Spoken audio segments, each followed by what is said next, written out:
Oi, pessoal, sejam muito bem-vindos a mais um episódio do podcast Papo Debs.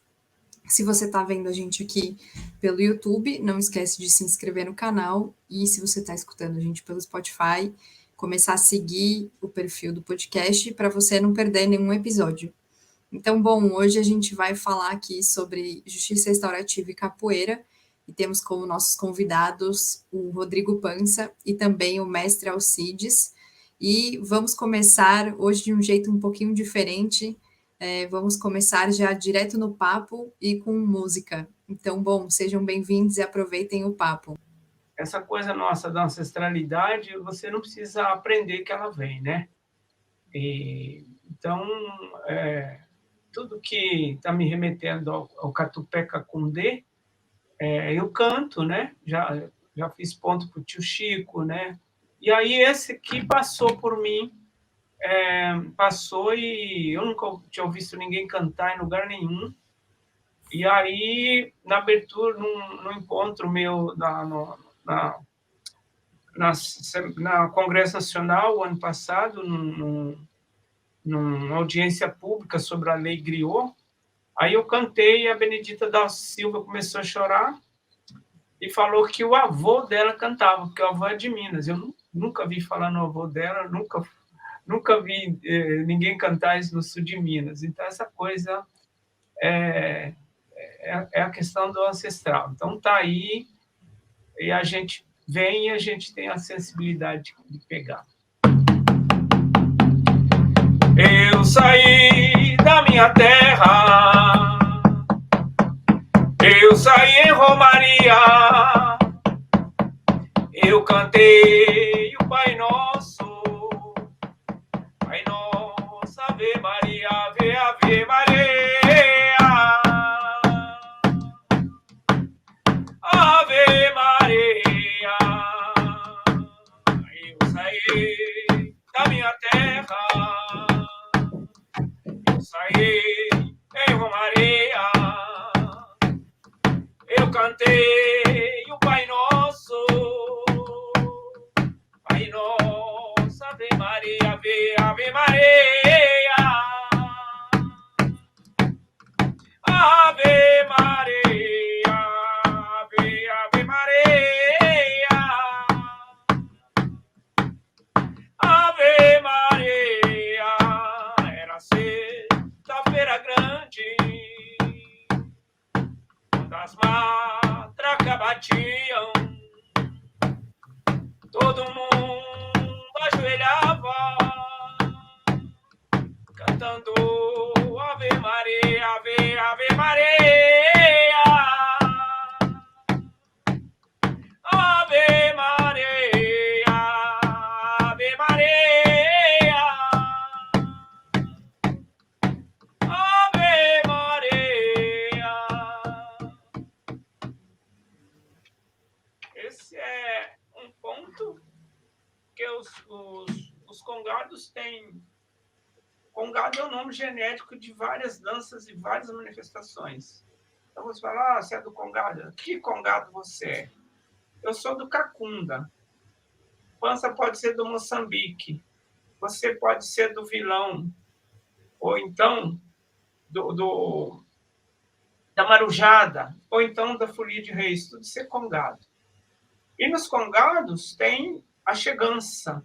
Geralmente o pessoal canta a chegança, é Moçambique e Marujada, né? Aí eu cantei essa que é uma retirância, né? Também que eu nunca escutei falar disso em lugar nenhum. Porque às vezes canta para chegar, mas quem chega saiu de algum lugar, né?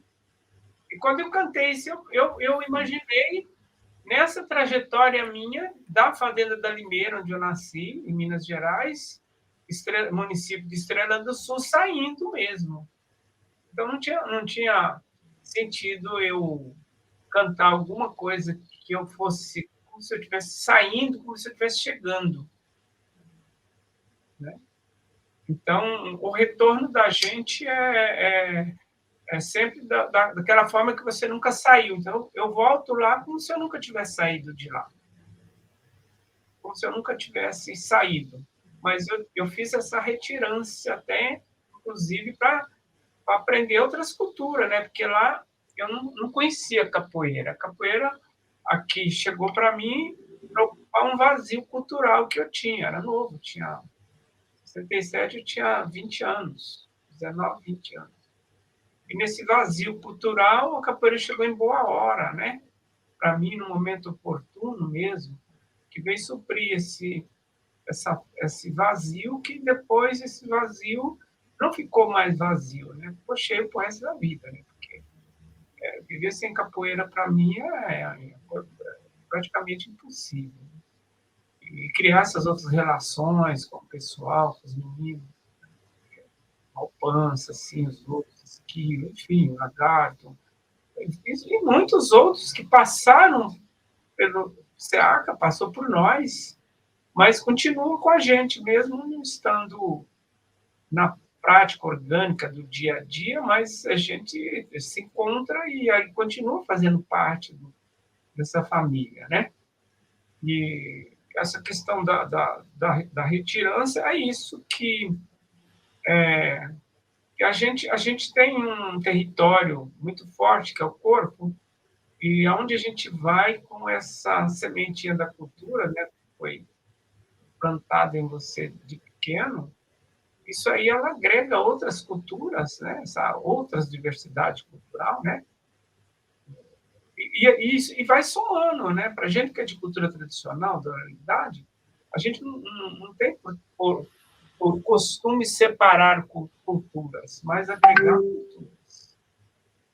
A cultura tem uma interseccionalidade muito grande, né? Todas as culturas, né? Se a gente for ver, todas as culturas têm faz alguma intersecção com outra cultura.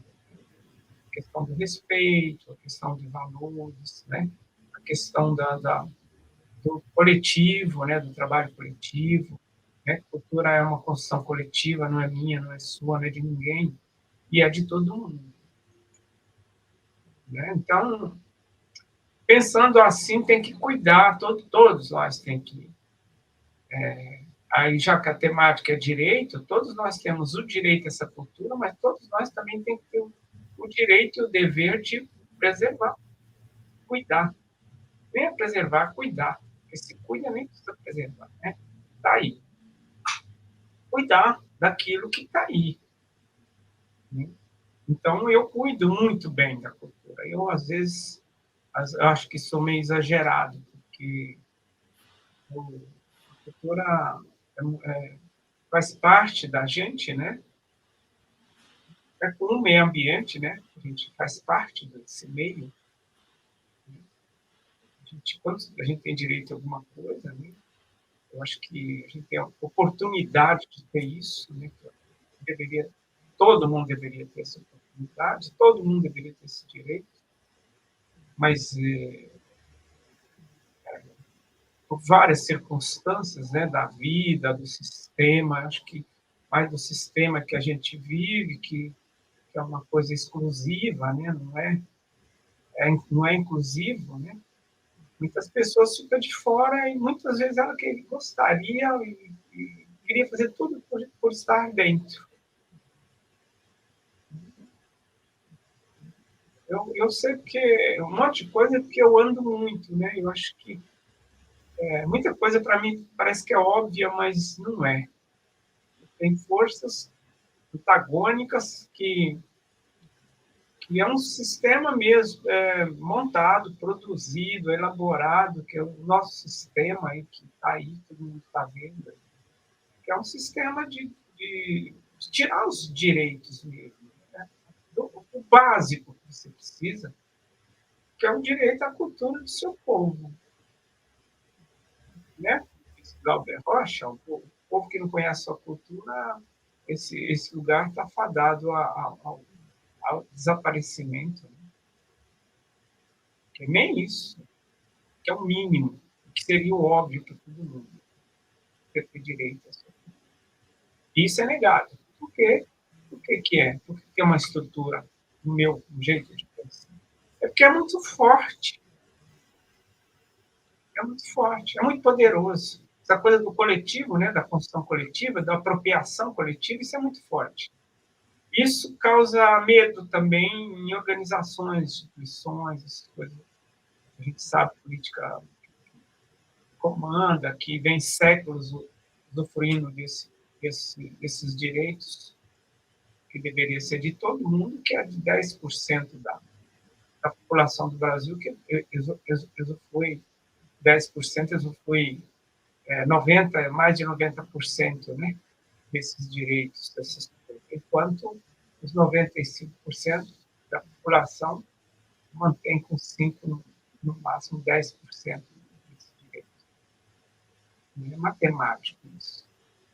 Mas a gente, se a gente para e pensa, a gente vê que é isso mesmo. E não é por acaso. Isso aí é planejadíssimo dos 400 anos que a gente vive de exploração do capitalismo selvagem que está aí, né? Tem um livro que eu li quando eu estava no ginásio, 6º ano, chamado A História da Riqueza do Homem, e o autor chama Leo Huberman. Né? Eu não esqueço disso até hoje, que é a questão do mais-valia. Né? Quanto vale o meu trabalho? Não sou eu que falo, o mercado é que fala. Qual que é meu valor? Eu não sei quanto que é meu valor. No capitalista fala, não, você custa tanto. No período colonial você não custava nada. Para você. Você era para o seu dono lá, entre aspas, lá, será uma mercadoria, valores isso, muito, muito valor, mas você mesmo não valia nada para você. Né? Então, se a gente começar a pensar todas essas questões desse direito, desse dever, desse cuidado, desse valor, a gente começa a questionar isso, mas eu estou fazendo isso, não estou fazendo isso mensurando em valores do capitalismo. Nós que fazemos cultura, a gente não tem essa coisa de mercado de produto. Uma vez, um ponto de cultura, mandaram, acho que foi quando a gente ganhou a Escola Viva, em BH, 2007, falou, você tem que fazer uma sacolinha e trazer seu produto, né?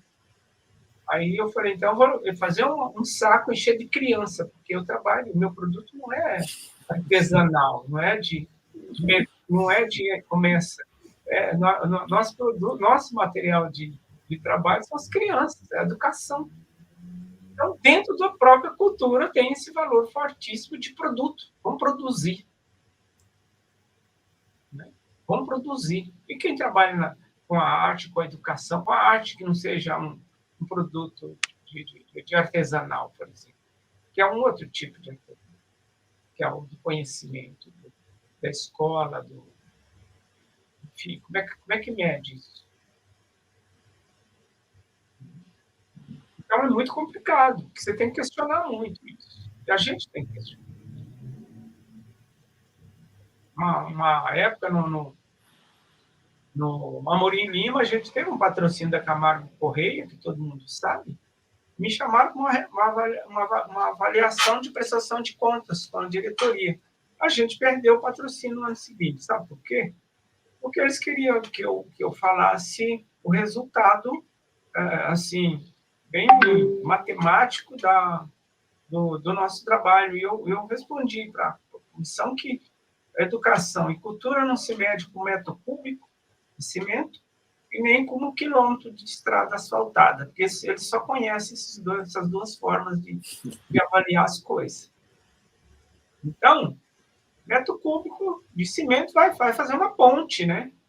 Ou qualquer outra coisa, um prédio. E meio quilômetro de asfalto, eles sabem, nós asfaltamos 100 quilômetros. Tá o resultado. Gastamos não sei quantos mil metro cúbico de concreto, então eles sabem. Na educação, você precisa 2, 3 décadas para você avaliar isso. o impacto do seu trabalho, dentro dessa transformação. Não é assim. Não é assim que mede, é outro jeito de medir. E esse povo não entende isso. E aí, para as coisas ficar muito fácil, você faz qualquer coisa. Vai lá, mede de qualquer jeito e dá, né? Não é o nosso caso. No nosso caso, a gente tem grana, a gente trabalha, não tem grana, a gente trabalha. O projeto nosso é esse mesmo, da cultura da comunidade mesmo, é esse do quilombo, do quilombo sem ter terra demarcada física, né? Assim, né? Mas a gente é um quilombo, a gente é uma aldeia. Nós somos isso. E com um pajé chato, velho, já, enchendo o saco dos curumim. Importante, está ensinando, mestre. Está ensinando para a gente, né? E é difícil fazer essa conversa aqui, porque a gente quer ficar te ouvindo, mestre. Eu não tenho vontade de falar. Fica aqui parado, o que eu vou falar, né? O que eu vou dizer? A gente quer ouvir. Eu fico... E olha que já são aí 25 anos, né? Cheguei no SEACA em final de 96 e início de 97.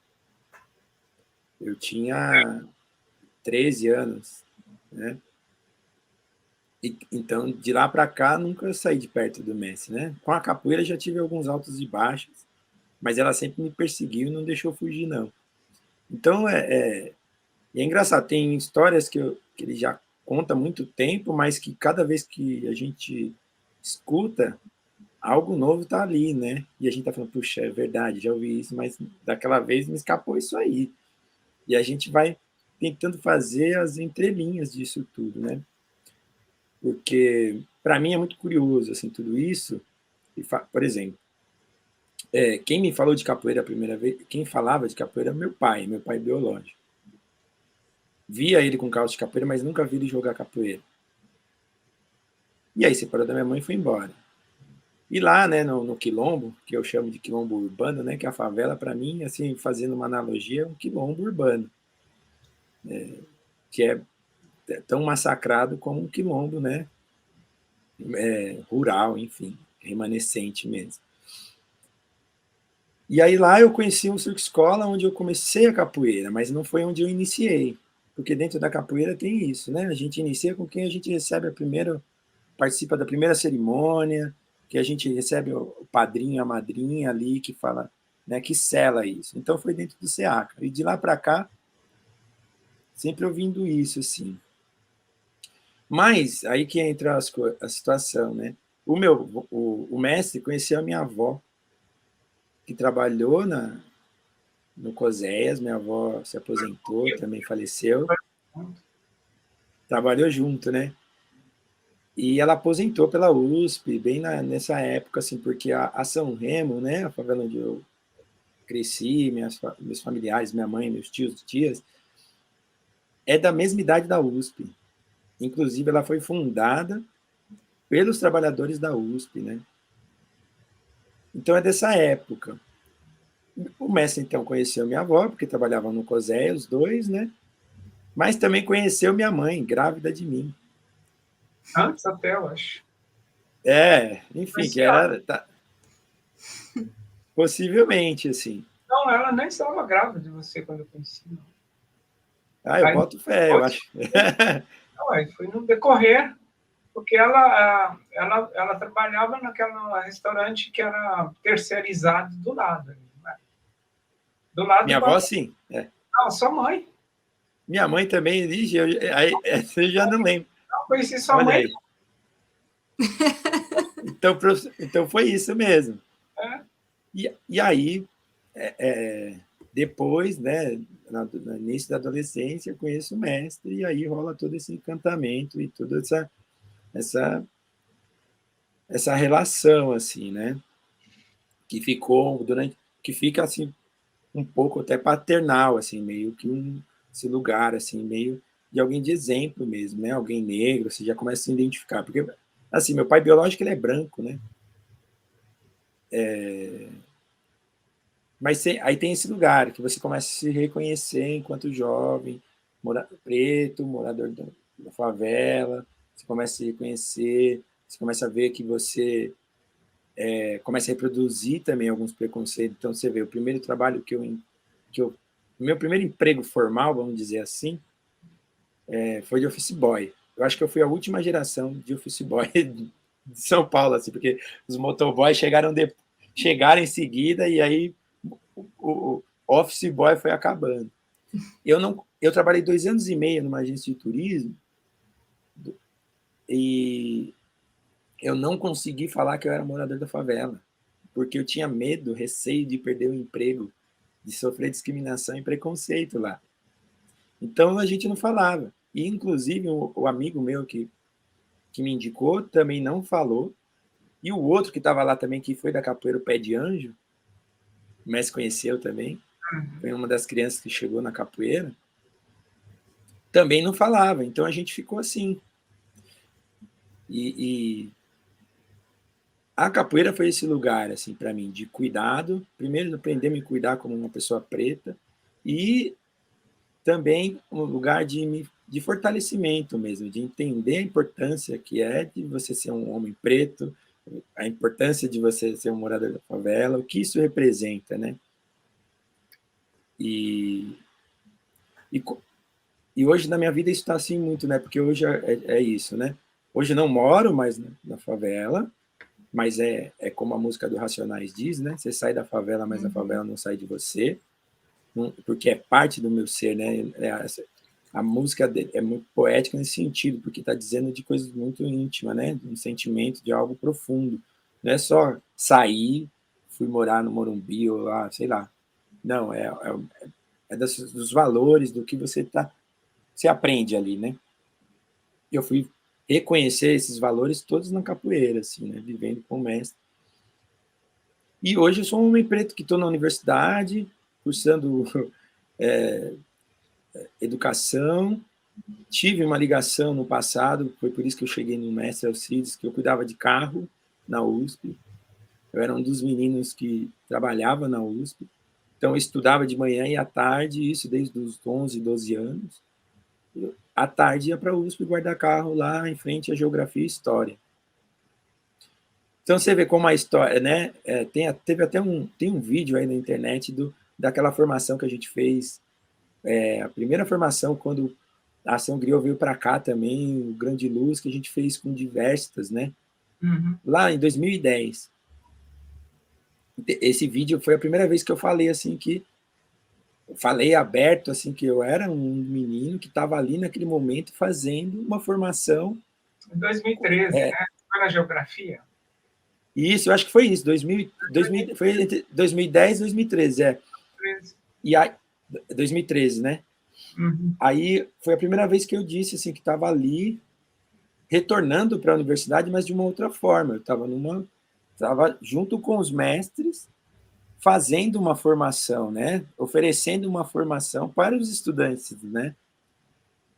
E hoje eu estou nessa condição, eu estou contando uma história diferente. Ou seja, eu olho e falo da minha história, eu sou um homem hoje que teve a história atrelada à USP de uma forma diferente, né? E agora eu estou contando essa história do outro lado.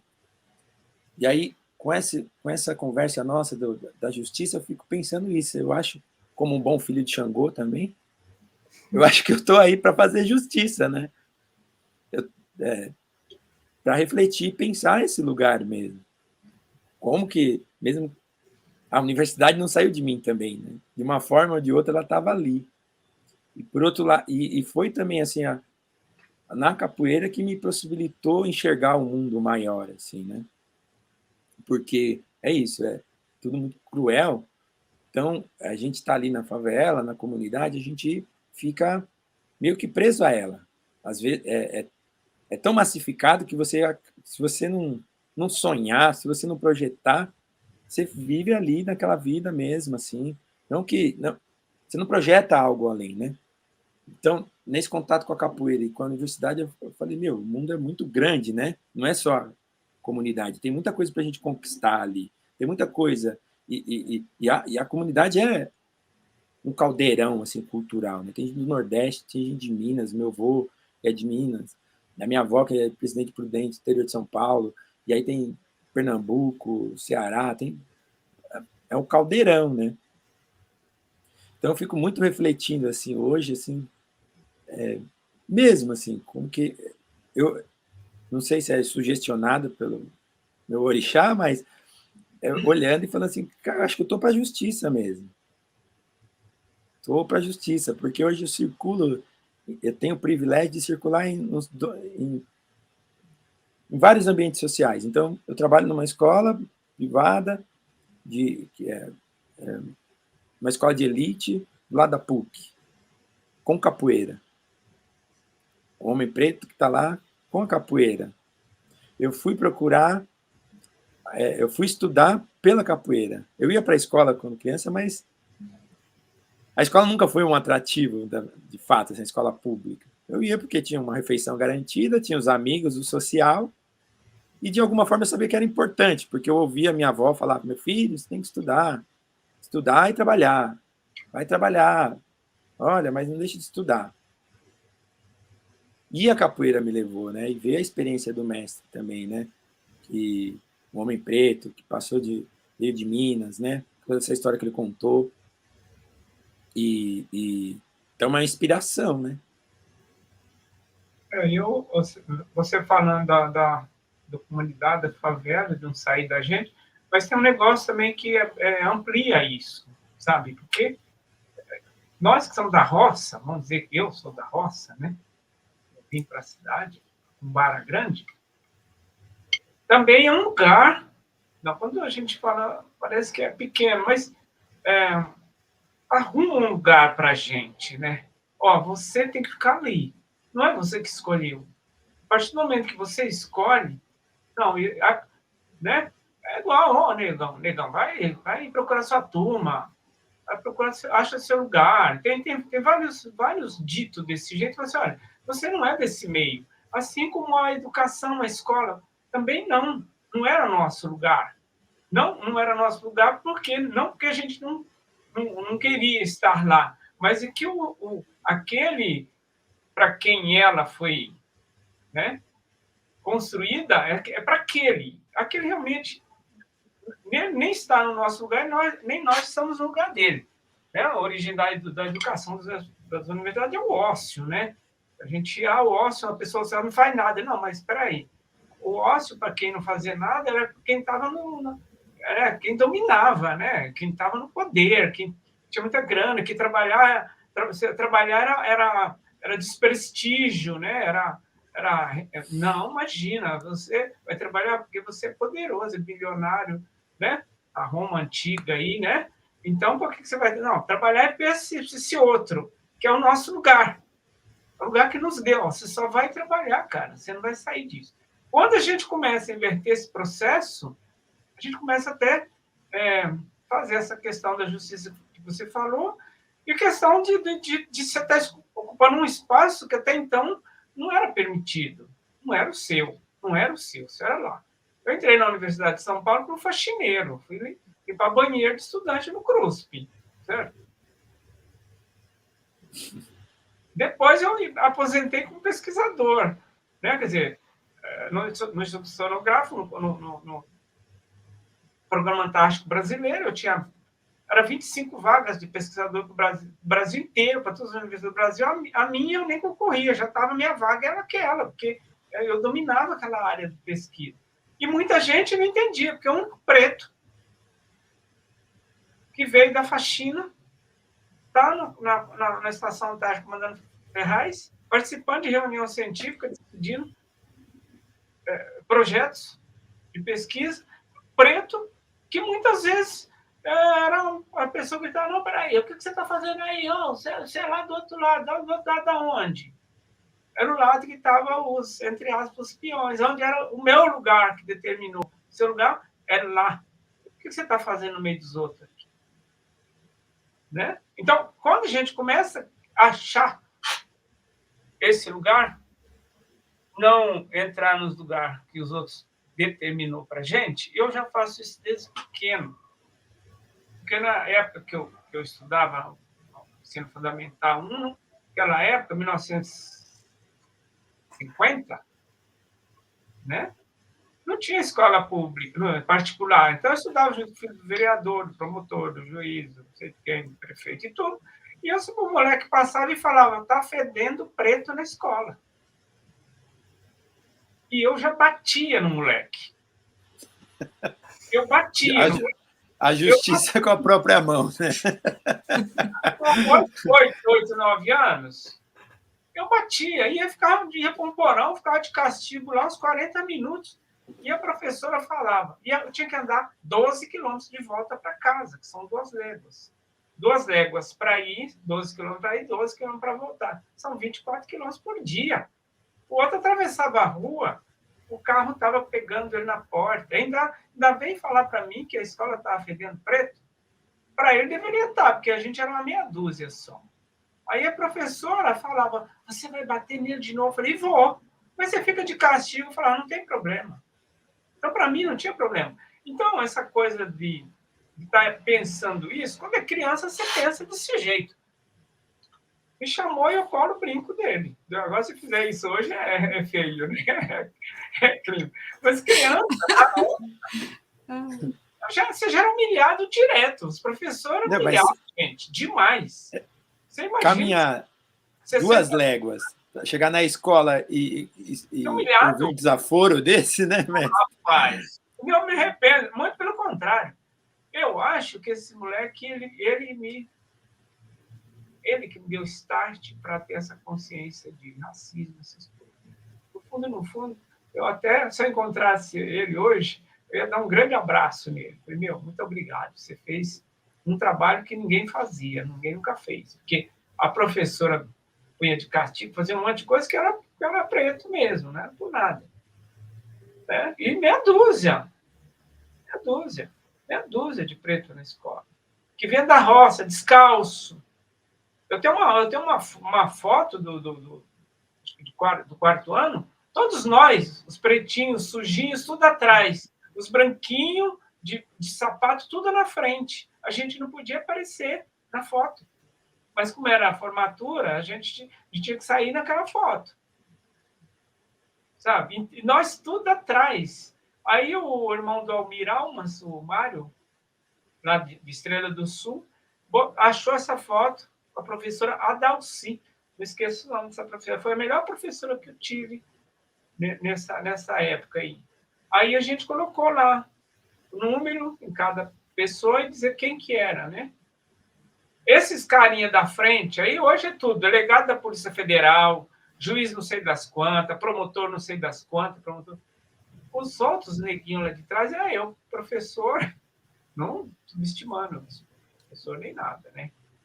Outros que já morreram, a maioria, assim, teve uma recompensa, assim, mas não foi, ninguém chegou a um senador, a um delegado da Polícia Federal, porque é o pessoal que estava lá na base, que saiu tudo antes.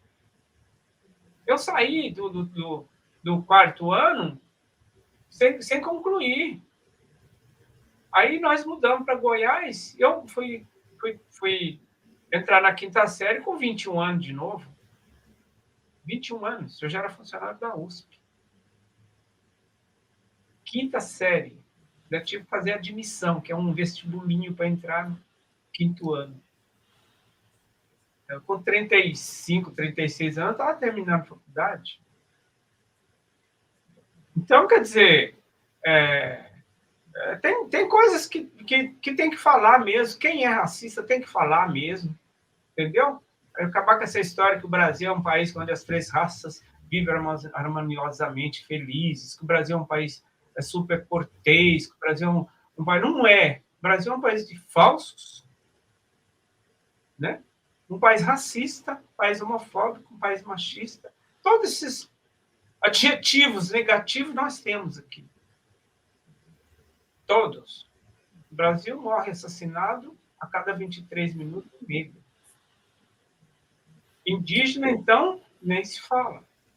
E aí a gente está vendo tudo. Vê o congolês, vê o o negro lá do prédio do condomínio, que o cara mata. Esses são os que saem na mídia. E os que não saem na mídia?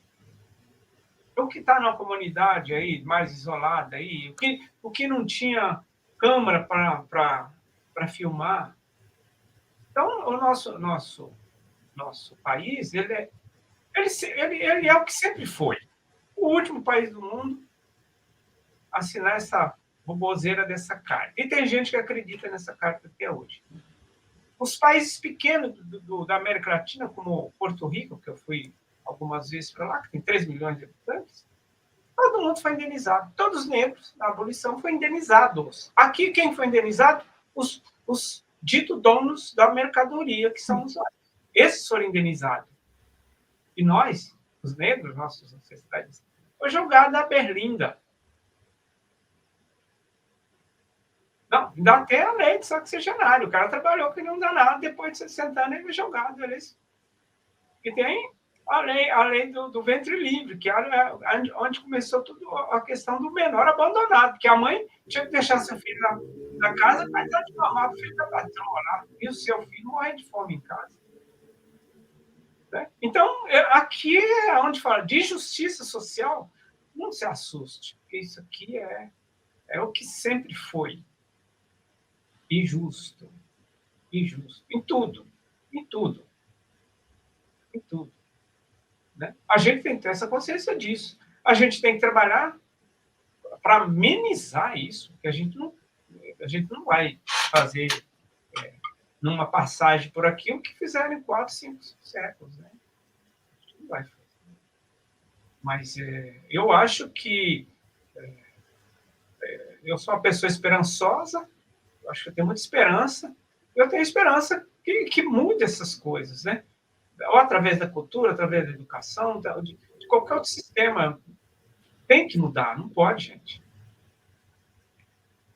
Ontem eu fiz uma reunião no fórum aqui de cultura tradicional, que eu sou presidente, a gente estava discutindo exatamente isso.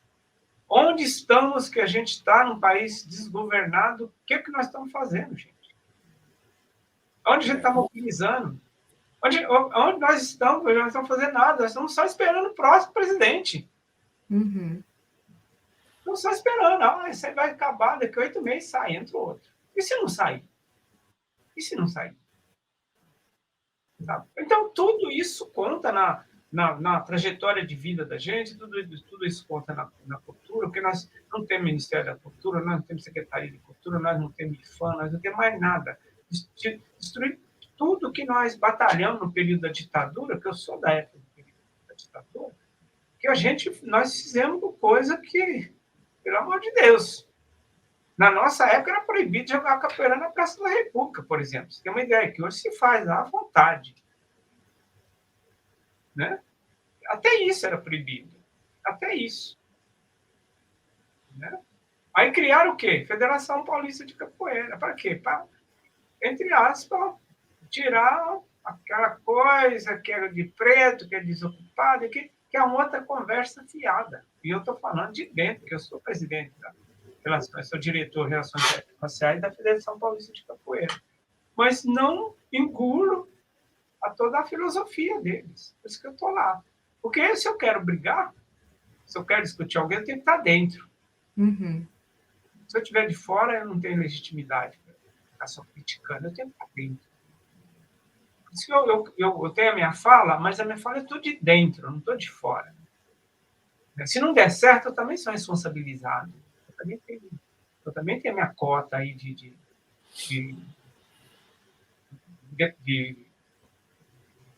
culpa, né? Sei lá se é culpa o que é. Mas eu tenho a minha responsa. Não deu de certo. Participação, né, mestre? Participação. Não tem importância. Eu prefiro que porventura dá errado comigo lá dentro do que dá certo comigo lá fora. Esperando os outros fazerem as coisas para dar certo. E isso que você fala, mestre, é muito importante, assim, relacionando um pouco aqui com a justiça restaurativa, né? Acho que alguns pontos que me conectam muito, assim, para além de toda a história em si, que uma delas é a questão da justiça restaurativa existir inspirada, né, nos povos quilombolas e indígenas. Então, a partir do momento que existe uma estruturação de práticas a partir de comunidades quilombolas indígenas, não faz sentido todo esse movimento de justiça restaurativa não estar sendo com essas pessoas, né? Então, quando eu falo com pessoas quilombolas ou pessoas de aldeias indígenas, muitas nem sabem o que é isso de justiça restaurativa. Então, para mim, não faz sentido se algo que é inspirado na prática dessas pessoas não estar sendo feito com essas pessoas, né? Então, fico pensando aqui, a partir da fala de vocês, o quanto esse lugar de institucionalização, né, de criar-se uma instituição que detém aí a justiça restaurativa, que sabe para onde que vai com ela, o que faz com ela, é muito para, de fato, desfocar qual é o foco dela, que é justamente esse fortalecimento comunitário, né? Então, se vem das práticas do quilombo, nada mais é o objetivo do que fortalecer o próprio quilombo e fortalecer as relações, né, entre as culturas e fortalecer esse comunitário enquanto um lugar que sempre deu conta dos seus conflitos, né? Assim, como que funcionava no quilombo, como funcionava antes dos quilombos precisarem existir, porque os quilombos existem porque foram forçados a existirem, né? Porque antes, na África, né, em vários países, não precisava se ter isso, porque não era essa relação de exploração, né, como vivemos aqui no Brasil. Mas o foco de restaurar a justiça aqui no Brasil é justamente isso que vocês trazem, assim, né, de deslocar esse lugar dado, né? Então, porque o preto vai ficar ali. E aí, não vai, ele vai ficar onde ele quiser e cada vez mais vão ter oportunidades para ser quem ele quiser, como eu tenho essa oportunidade enquanto pessoa branca, né? Então, isso já é restaurar a justiça de uma forma muito profunda, porque quantos anos foram se passando para que você, mestre, você, Pança, também puderem estar na universidade, né? Quantos anos e gerações de pessoas quilombolas, pessoas pretas, que nem conseguiram chegar na porta da universidade para que vocês hoje pudessem estar lá, né? Então, eu fico pensando que muito mais do que a justiça institucional, no Brasil, a justiça é essa do chão mesmo, né? Do terreiro, justiça da aldeia, justiça da própria comunidade, em contato com a cultura branca, por exemplo, também, de criação de espaço, de construção desse coletivo participante, né? Então, não uma justiça feita para pessoas negras, mas com essas pessoas. Porque, claro, que no Brasil as pessoas negras são as mais criminalizadas, né? São as mais que tem a sua existência criminalizada e não só a sua conduta, né? Então, sua existência, sua cultura, assim como a capoeira era proibida, enfim. Então, a gente questionar toda essa criminalização, né, e construir espaço precisa ser com vocês e com outras pessoas, né, que estão nesse lugar também. Porque senão, de novo, vira a mesma lógica de exploração, né, de que eu, branca, sei a solução da justiça restaurativa e vou aplicar com pessoas que estão sendo criminalizadas, mas a questão é que tem que parar de ser criminalizado, né? Tem que questionar exatamente isso, o sistema e como isso está funcionando. E isso só dá para fazer com vocês, porque se eu fizer sozinha, ou entre os meus, né, só entre pessoas brancas, eu vou estar respondendo as minhas próprias perguntas e não vou estar fazendo nada de diferente, né? E claro que é um desafio imenso, porque sei lá, da minha família e de outras gerações, é muito comum que houvesse essa separação, né? Então, o meu convívio em escola particular foi majoritariamente com pessoas brancas, então você vai vivendo nessa bolha cultural, né? Que se você não fura ela e não vai viver em outros contextos, você continua achando que aquilo é o mundo, né? Aquilo é como funciona a vida.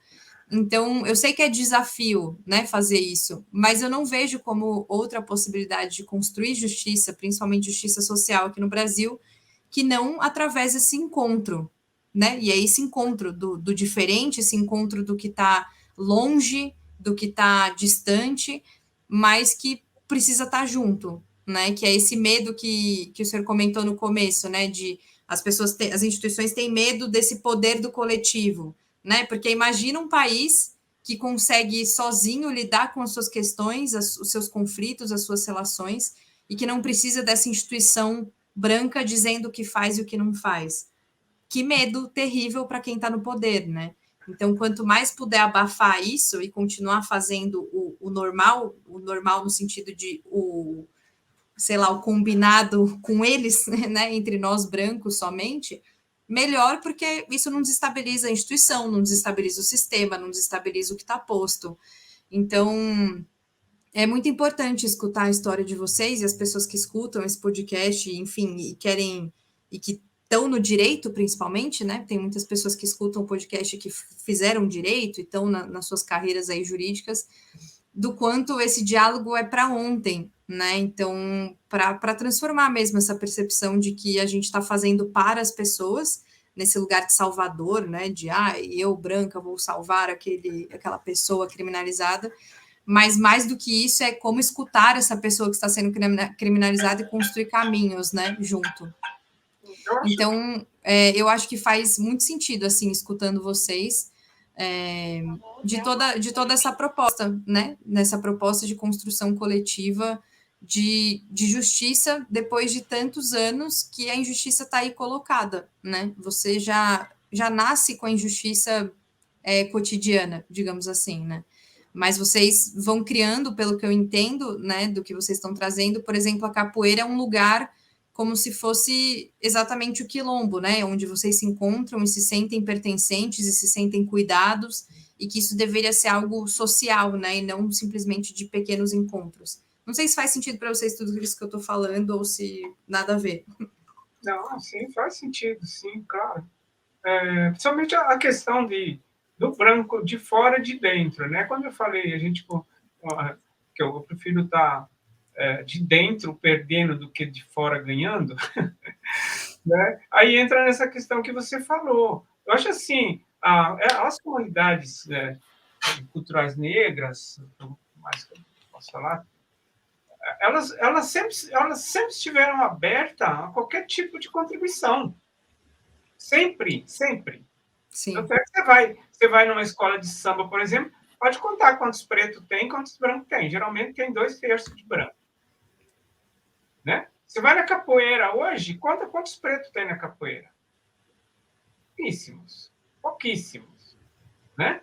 Então, a nossa cultura, as culturas tradicionais afro-brasileira, sempre foi muito aberta a todo mundo. Por isso que a capoeira está nos 150 países do mundo aí. Está em todo lugar. Né? Se a gente for contar essa questão da capoeira no mundo, ou do negro, da receptividade que tem as outras culturas, a capoeira é super livre. Livre. Agora, nós, os mestres de capoeira, a gente precisa também contar a real história da capoeira. Nós precisamos conhecer a história do povo negro.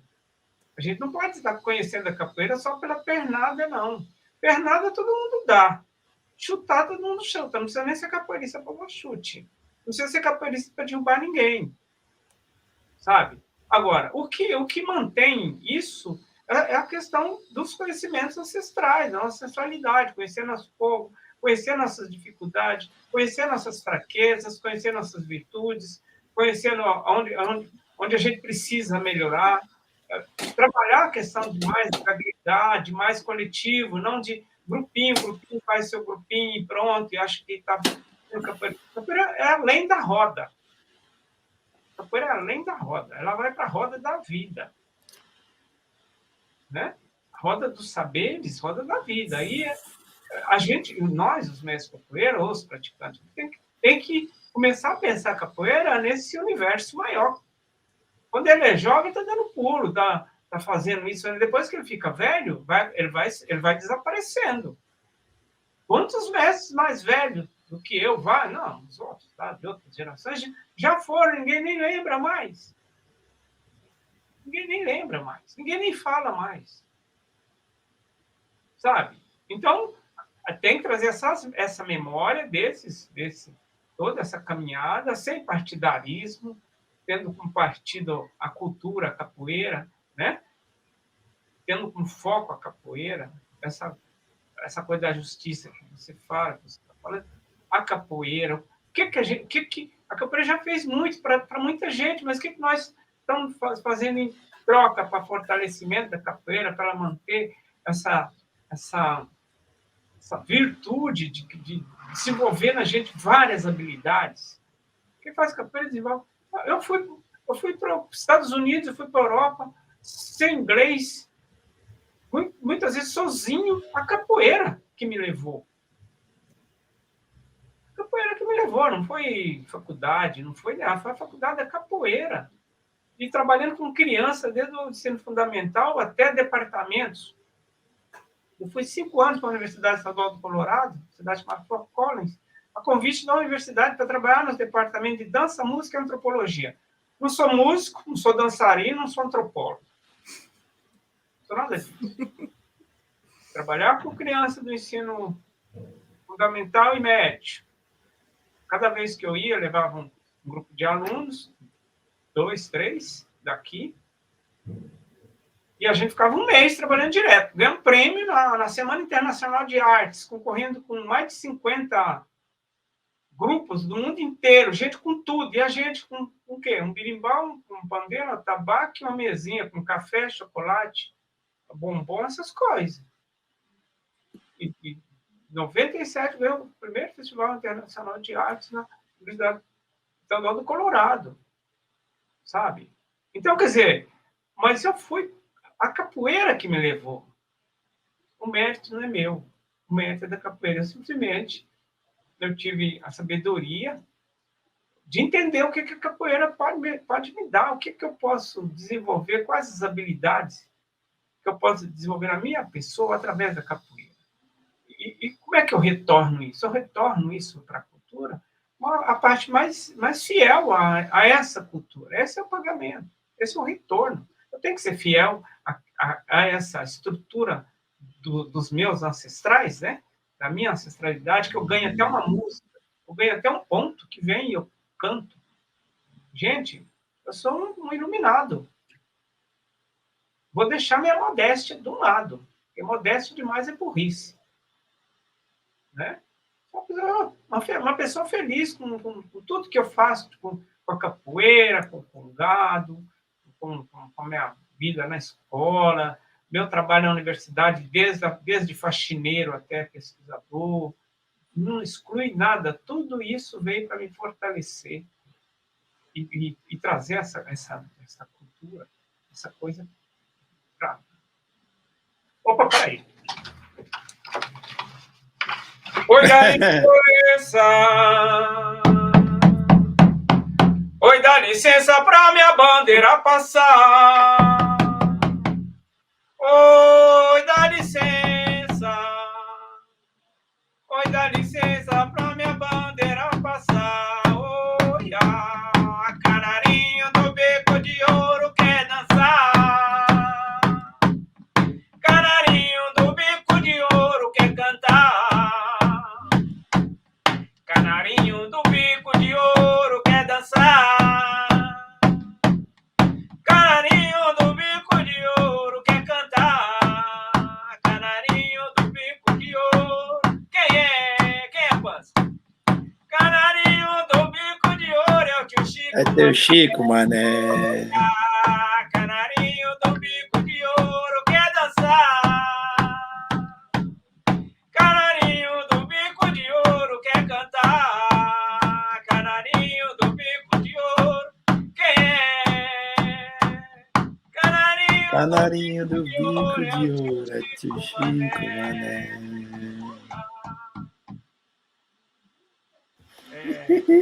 Ai, gente. Ele tinha... Nem demais. Por que é bico de ouro? Ele era um preto muito bonito mesmo, assim, aquele preto charmoso, andava com as roupas de linho branco, assim, andava impecável.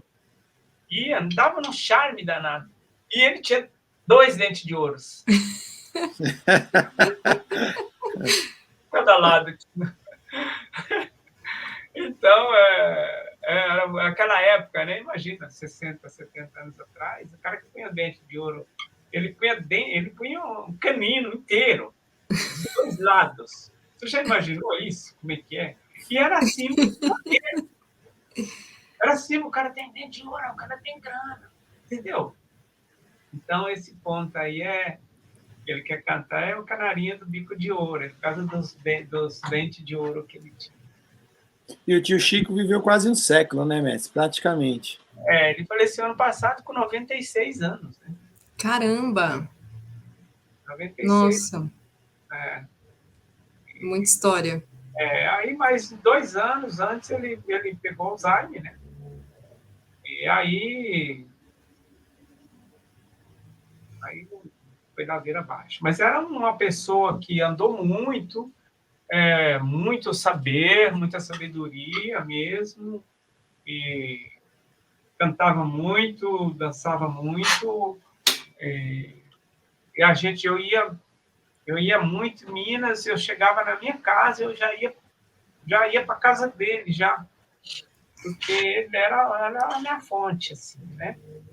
E eu sou o único da família que mexe com isso, mais ninguém, né? O filho dele, que ficou de tomar conta do Congado, quer dizer, ele perdeu uma filha, também no mesmo ano que ele morreu a filha, que era a que ia comandar o Congado, né? Super nova, 50 e poucos anos. E aí acabou, porque o filho que ficou não vai segurar. Eu acho que essa é o ciclo que fechou. É o ciclo. O Chico, eu estou aqui, mas eu não tenho autorização assim, para poder montar um grupo, sabe? Na escola, na Amorim Lima, quinta-feira passada, eu fiz uma formação de professores com cacunda, com a dança. 50 professores. Então, o que eu posso fazer é isso, eu não posso ir além disso. Não Que posso já é muito, né, mestre? bastante, eu não posso montar um grupo e fazer todo o ritual de cantar para a Senhora do Rosário, São Benedito. Né? Eu já deveria estar fazendo isso há muitos anos. Agora já não dá mais. Tempo não... Eu acho que isso a riqueza da cultura é essa, né? Ela tem várias vertentes mesmo, né? Então tem eu acho que o mestre faz com o Cacunda, por exemplo, é uma coisa que traz o cultural. Tem um lado religioso e traz uma profundidade, assim, mas tem esse lado cultural também, né? Que é não deixar trazer essa memória e não deixar ela morrer, né? Então você vê, para mim não morreu, para mim não vai morrer. Eu vou carregar isso. Então quer dizer, ela vai durar aí mais uns 70 anos, sabe? Enquanto eu viver, vai estar. Eu vou lembrar do tio Chico Mané e vou falar dele também, né? E só para fazer um paralelo aí com as histórias, né? Como essa relação com a ancestralidade, a cultura. O mestre falou, a capoeira me levou, mas para mim também não foi muito diferente, não. Eu fui vacinado muito rápido, né? Porque foi a capoeira que me, em março de 2021, eu vacinei na mesma semana que o mestre, porque ainda a portaria não estava regulamentada, assim como rigidamente, então os postos de saúde estavam fazendo o controle deles como eles podiam. E tinha pessoas da atividade física que podia tomar também, né? Então eu fui lá com o meu diplominha do SEACA, diplominha assim, né?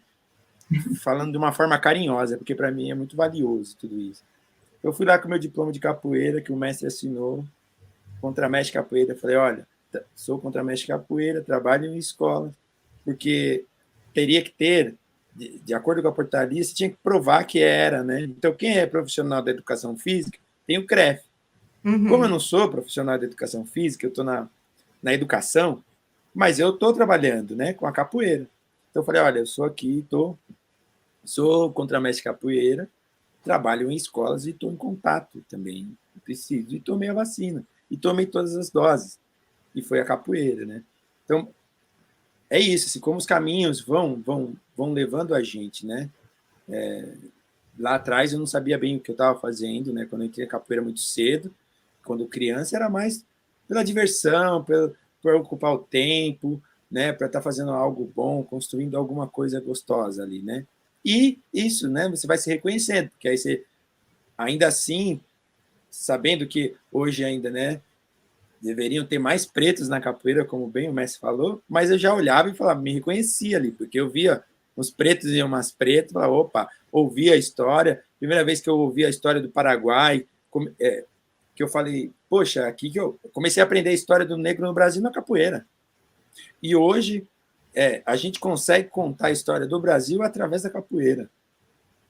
Se você pegar a história da capoeira, você conta ela, desde Quilombo dos Palmares, você conta a história do Brasil.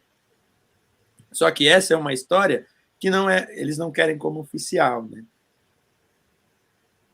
Eles não querem como oficial, porque é uma história que é contada pela gente, através da ancestralidade, através da oralidade, de quem foi passando, de quem vivenciou isso, né?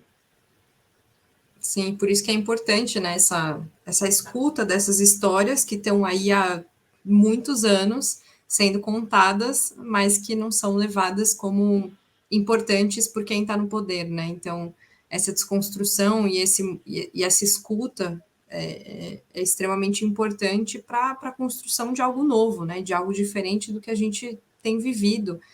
E estava até pensando, mestre, você falando sobre isso da importância, né, que a gente estava falando aqui nos bastidores antes de gravar, da importância do livro, né, do registro também. Uma experiência que eu queria compartilhar com vocês, que eu venho da tradição escrita, né, assim, no sentido de ter sido formada dessa forma na educação e na família, por mais que minha avó me contasse muita história, digamos, o natural ali para mim era o livro, né? Mas foi na pedagogia griot, vivenciando a prática dos saberes, né? Assim, viver mesmo o saber e não só refletir sobre ele, que eu tenho coisas que eu nunca vou esquecer, assim, que são coisas que marcaram no meu corpo. E eu acho que é isso que a tradição oral traz, assim, para mim, Débora, que é sentir que o meu corpo foi marcado por aquele saber e por aquela história, e que isso não está no livro, né? E é até difícil escrever isso no livro, assim, quando você passa para palavras e para o texto, parece que perde um pouco daquele lugar encantado, né? De encantamento que tem o saber na oralidade. Então, por mais que não tenha livro de tantos mestres capoeiristas, eles estão vivos na história, né? E no ponto, e enfim, na vida das pessoas, né? E aí eu acho que o lance, para mim, é como preservar essas vidas, né? Que tanto são terminadas precocemente pelo sistema, como preservar essas vidas para que as histórias continuem sendo contadas, e isso, né, consiga garantir a existência dessas pessoas que se tornam histórias, que se tornam ensinamentos, né? E então só queria compartilhar de como que eu sinto, assim, né, essa diferença, assim, das tradições da escrita e da oral, enfim, de como isso, para mim, foi muito importante, porque eu tinha até uma angústia que eu me sentia muito burra, assim, quando eu era mais nova, porque eu não lembrava as coisas que eu aprendia, porque era aquilo, né, de decorar 1000 livros e decora conceito e decora tudo, mas aquilo não tinha nada a ver com a minha vivência, aquilo não tinha nada a ver com o que eu vivia, experienciava enquanto criança, enquanto jovem. E aí, na pedagogia griot, eu até falei para a Lilian, uma vez mandei um áudio para ela, falando, cara, eu nunca esqueço nada, tipo, todas as aulas da pedagogia, eu lembro o que você contava, o que o mestre Márcio falou, o mestre Alcides, o que ele contou, enfim. Eu lembro porque fez parte da minha vivência enquanto vida, enquanto sentido da minha vida, né? E aí foi quando eu comecei a ressignificar esse lugar da burrice, né, colocada ali como inteligência de decorar livro, decorar texto, como saber corporal, como saber vivo, né?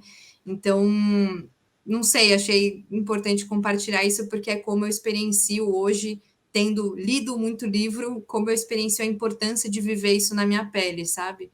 E como isso muda a minha história. E eu acho que escutar a sua história, mestre, muda a minha, muda de todo mundo que vai escutar esse episódio aqui, de todo mundo que te escuta em todos os lugares que você vai. Então, enquanto você estiver aí respirando, a história está viva em várias outras pessoas. Abafar no espelho? Embaçando no espelho? Oi, mestre. O que caracteriza um ser vivo? É quando ele sopra um espelho e embaça. Ele está vivo. Então... Exato. Mas, então, eu acho essa coisa da oralidade, da tradição oral, ela não é desconectada, ela não é separada, não separa, né? Como a gente quer separar na educação, por separar as coisas. Você aprende uma coisa primeiro, para depois aprender outra, depois juntar tudo, e muitas vezes durante a vida você não consegue juntar nada, então você aprende um monte de coisas um totalmente desligada do outro, separado do outro. Por isso que a gente não entende um monte de fatores que tem, inclusive, na natureza. Inclusive Sim. na natureza. Né? Se eu não entendo, se eu não entendo, não conheço nada das fases da Lua, não vou entender nada das marés. Aí eu já estou falando da minha área de oceanografia. Sim. Marés e nem de Lua, não vou entender nada da quantidade, ou mais ou menos, de nutrientes que aquela maré vai trazer ou vai levar. E se eu não entendo nada disso também, eu não vou saber onde está o cardume de sardinha. Tá vendo? Que uma coisa, tudo. E é envolvido tudo com o sistema da natureza, né? E com outras coisas que é, por exemplo, uma coisa física, que é a energia da gravidade da Lua sobre o oceano, por exemplo. Né? Então, não tem nada isolado, gente. E nós, da tradicional, nós, todas, né, indígena e afro, são as que mais eu contato, né? Isso funciona tudo junto. Né? O que os franceses fizeram com o termo do griot? Não conseguiram traduzir, né? Que o Djeli, né? Foi a palavra mais que vem do crioulo, do gritador e tudo, mas não conseguiram nem definir esse termo griot como a coisa mais importante desse diálogo de culturas, de interculturalidade. Né? Então, quando você substitui para o Djeli, você está dizendo, é o sangue que circula. O que significa isso? Esse conhecimento circulando e oxigenando a sociedade, a comunidade, todos nós. Então, tudo que a gente tem na tradição oral tem sentido. Por isso que você não esquece. Porque as coisas estão ligadas, não estão separadas. Então, para você entender uma coisa, você já está entendendo outras várias coisas por ali, nas intersecções, você já entendeu. E se você não entendeu tudo, pelo menos aquela parte que está interseccionalizada com a outra, você entendeu que tem um monte de coisa em comum nisso. Se você separa, tira tudo, você não vai entender nada. Você vai ficar entendendo um monte de coisa que, se juntar, não serve para nada. Eu entendo cultura tradicional assim. Não separa nada. Tem diferenças? Tem. Tem ritmo diferente? Tem. Tem linha melódica diferente? Tem. Tem dança diferente? Tem. Mas se tem uma coisa como é humano. O que tem em comum nisso é nós. Ué, se tirar nós, o ser humano não serve. Não tem. E a gente que vai juntando isso, de carregar isso no nosso corpo, ter o corpo como território cultural, um corpo aberto, não é corpo fechado, não. Corpo fechado é bom em determinados significados, mas não para tudo. Para a cultura ele tem que estar aberto. O aprendizado ele tem que estar aberto. Né? Ele tem que estar aberto. A gente tem que ser um para-raio. Tudo que passa me atinge. No bom e no mau sentido. Eu tenho que aprender com as coisas que não são boas também.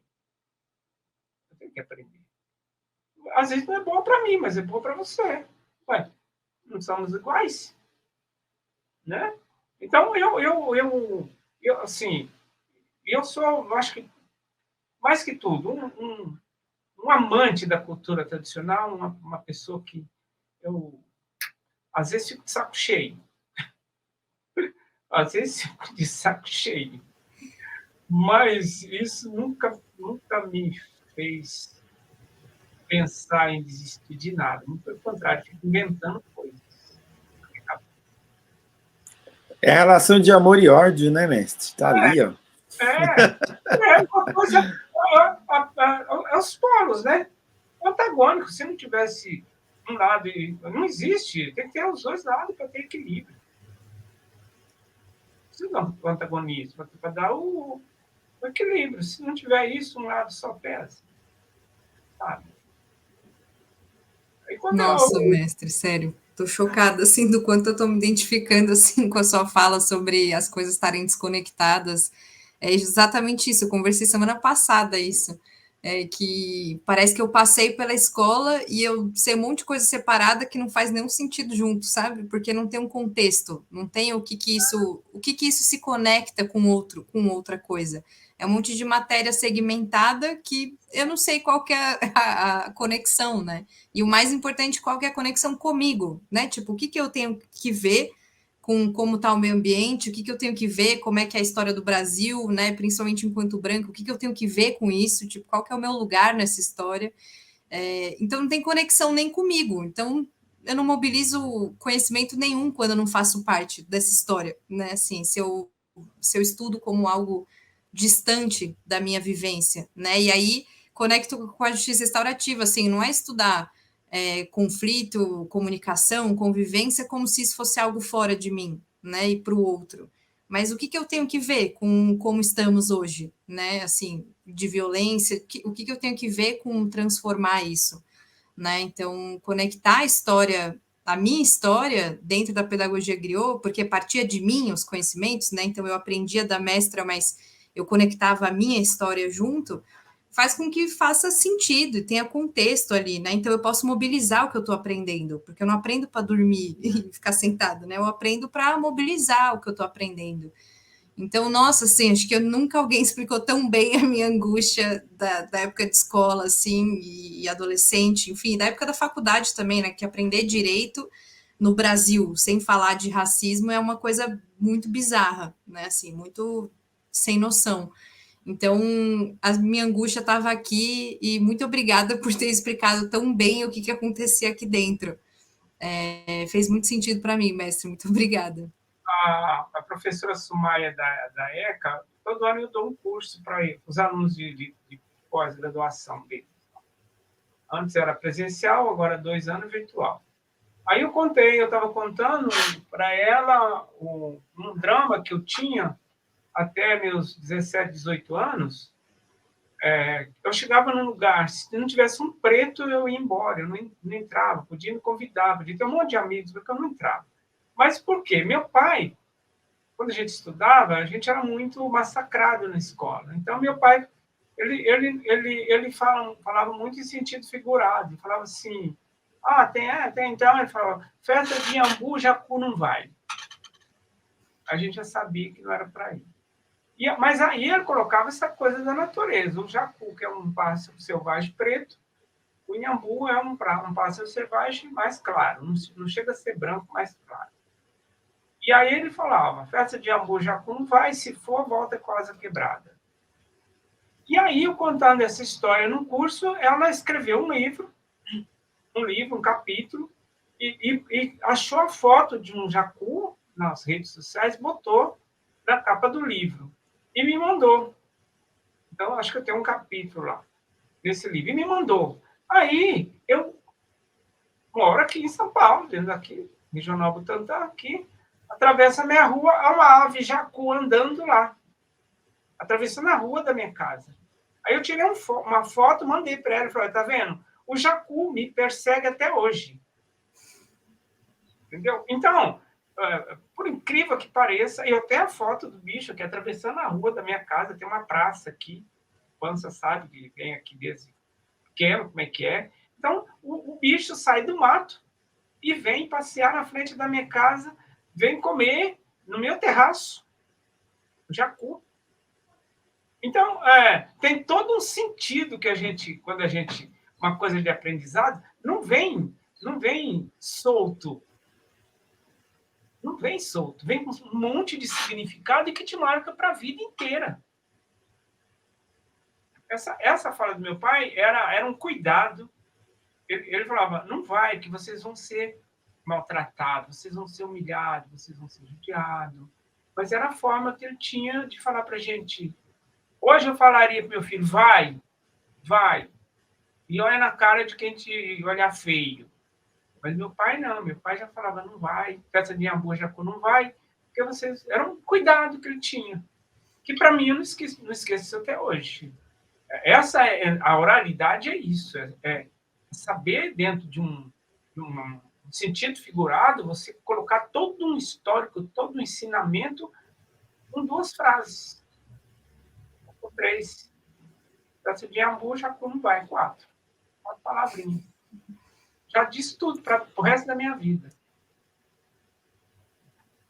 E isso é muito do povo africano aqui, né, mestre? Porque é isso, o conhecimento tinha que ser passado de forma escondida, né, os saberes, e tinha que ser feito nessa forma de que o poder ali não pudesse entender o que está acontecendo, né? Então tinha que sintetizar tudo que, ao máximo, em uma frase, né?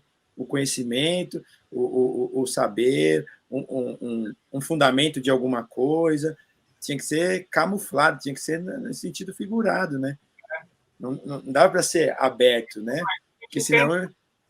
A gente entende muitos cânticos, por exemplo, dos jongos, os congados, eles cantam muito em sentido figurado, e às vezes a pessoa escreve lá, ela não sabe o que significa aquilo. Às vezes tem termos que num lugar é uma coisa, no outro lugar é outra coisa, né? Então, tem que estar ali dentro, escutando aquilo o tempo inteiro dos velhos falar, né? Que é eu sempre falava para vocês do Shotokan Xoxô, né? Então, pegou, todo mundo sabe. Eu acho que um monte de gente fala, eu sei, eu escutei a senhora falar, o Shotokan Xoxô. Tem até um grupo, um grupo de pesquisa no Amorim, de um grupo de professor, que o nome é o Shotokan Xoxô. Né? Que é o que eu contei a história, né? O mito do arqueiro da flecha só, e as professoras gostaram e entenderam o que é isso. Tem que ter isso, quer mudar? Precisa de objetividade, paciência, né? E foco, né? Paciência, perseverança e objetividade. Se você não tem isso, você não vai em lugar nenhum, nem sai de casa. Sim. Bom, eu ia dizer que eu ficaria aqui 50 horas conversando com vocês dois, escutando o mestre. E acho que vão ter outras oportunidades também da gente continuar essa conversa e grupos, e enfim, acho que são sementes aí que a gente vai regando e plantando em quem está escutando, em mim aqui, que estou participando também. E queria agradecer muito, mestre, a sua disponibilidade, Pansa, pela sua generosidade em estar aqui, em poder trazer sua história tão importante. Então, agradeço de coração a vocês por estarem participando aqui. Para mim foi muito importante e como mais uma vez, como fez sentido por aqui, eu nunca vou esquecer e continuar essa história aqui em mim também. Muito obrigada a vocês dois. Eu vou começar, aí o senhor finaliza, tá, mestre? Você já preparou o tambor ali que eu vi. Então, eu quero agradecer a conversa aí, o convite, o papo com a Debs aí.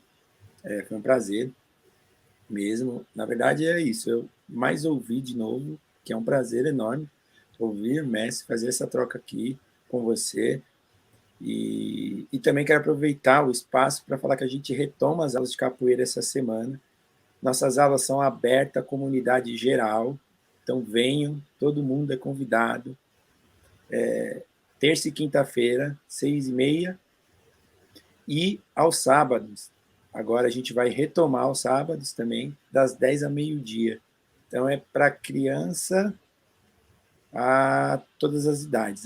Nasceu, a gente teve aluno que dá barriga, vizinho nosso lá, que a mãe grávida, escutava a gente na escola, ia grávida, aí o filho nasceu, ela ia com o carrinho, e tipo, ele fez capoeira assim.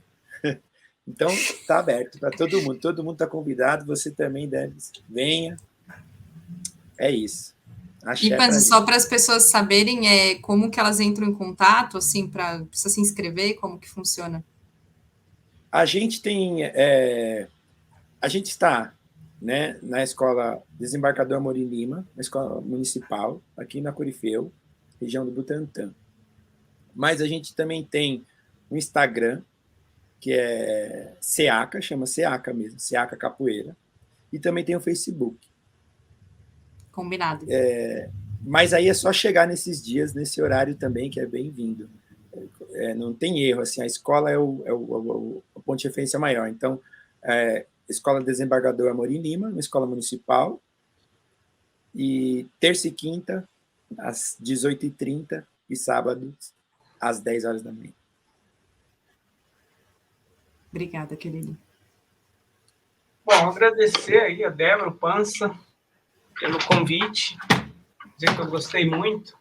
Eu vou encerrar com esse ponto que eu aprendi com o meu tio Chico, que chama Quando Eu Vim para Cumbara Grande, acredito que seja Benguela, porque os pretos que veio, a maioria dos pretos que vieram do continente africano para Minas vieram para mineração, a maioria Benguelas de Angola. Cumbara Grande significa cidade grande, aí vai ter alguns termos Benguela aí, mas esse ponto está contando o êxito rural, negro da zona rural para a cidade grande, para Cumbara Grande, tá? Quando eu vim para Cumbara Grande, eu passei no Jorge Jambê, o Inganga tava no tá, eu com meu tipunga na mão, o Marunga ajoelha no chão, o Marunga ajoelha no chão, o Marunga ajoelha no chão. Quando eu vim pra Cumbara Grande, eu passei no Jorge Jambê, o Inganga tava no tá, eu com meu tipunga na mão, o Marunga ajoelha no chão, o Marunga ajoelha no chão, o Marunga ajoelha no chão.